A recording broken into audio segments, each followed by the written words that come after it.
Modern technology is a double-edged sword. Only the things which seem logical and scientifically measurable are deemed to be true. In the Hindu scriptures, there are various instances of the word vimanas or flying vehicles being used. Before the era of the Wright brothers, just the idea of a flying vehicle would have seemed far-fetched to the Western societies where technology was just beginning to spread its wings. Fast forward to the present day, we have massive vehicles roaming around in the skies connecting almost every nook and corner on this planet. Similarly, there must have been countless other things which were initially denied by science only to be proven wrong later. Of all such things which are still not in the purview of modern science yet, there is one such field or subject which modern science is just beginning to comprehend and understand. As the horizons of the modern science expand, so will its applications. This mysterious subject is the comprehensive science of organ transplantation. But wait a minute, was such a thing ever discussed in the scriptures of the past? The answer to this question lies in the Indian epic Mahabharata. Not inside the book itself, but the person who has written it might be the answer himself. Lord Ganesh is a Hindu god with the face of an elephant. Being the son of Shiva and Parvati, and also owing to his immense capabilities, he is highly revered and venerated. In India, before anything auspicious is done, Lord Ganesha is always prayed to remove any obstacles and bring about good luck. Every year, during the last days of August or early September, the whole country of India celebrates and prays to the elephant-headed god, seeking his blessings to overcome any hardships or obstacles. Of course, he was not born with the head of an elephant. There is a quite popular story as to how that happened, which is well known across the Indian nation, which can be summarized as Lord Shiva cutting off the head of little Ganesha in anger and later reattaches the headless body with the head of an elephant. This story might seem far-fetched or even symbolic in terms of what it's trying to teach us. But what if we indeed take it without any subjective interpretations? What if this incident indeed took place and Shiva chopped the head of Ganesha and replaced it with that of an elephant? Or in the vernacular of modern science, was this a case of an intricate organ transplantation? To be more precise, head transplantation. Sergio Canavero, a doctor in Turin, Italy, attracted media attention in 2015 after claiming to be very near towards the successful execution of a human head transplant. Sergio had also drawn up plans to graft a living person's head onto a donor's body and detailed out a rough version of the proposed surgical procedure. According to the procedure Canavero outlined, doctors would first cool the patient's neck and the donor's body so that their cells do not die during the operation. The neck is then cut through, the blood vessels linked up within thin tubes, and the spinal cord cut with an exceptionally sharp knife to minimize nerve damage. The recipient's head is then moved on to the donor's body.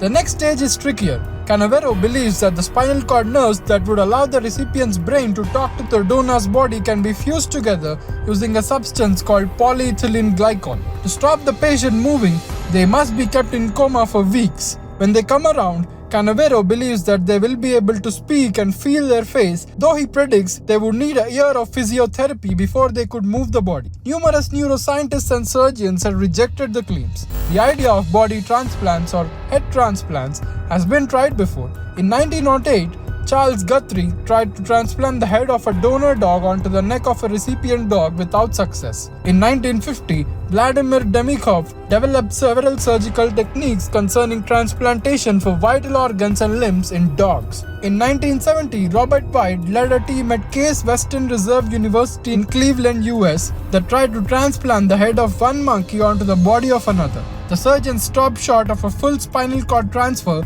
so the monkey could not move its body. The monkey survived for 8 days with restoration of basic sensations such as smell, taste and hearing, and motor function in the face of a transplanted head.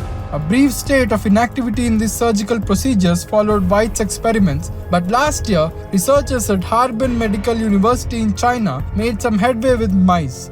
They hope to perfect a procedure they claim will quote-unquote become a milestone of medical history and potentially could save millions of people. The technical aspects of this science remain unprecedented in its truest sense, not to mention highly complicated. Barring the technicalities, even the ethical side of this whole ordeal remains complicated. Scientists literally have no data whatsoever to point in the right direction.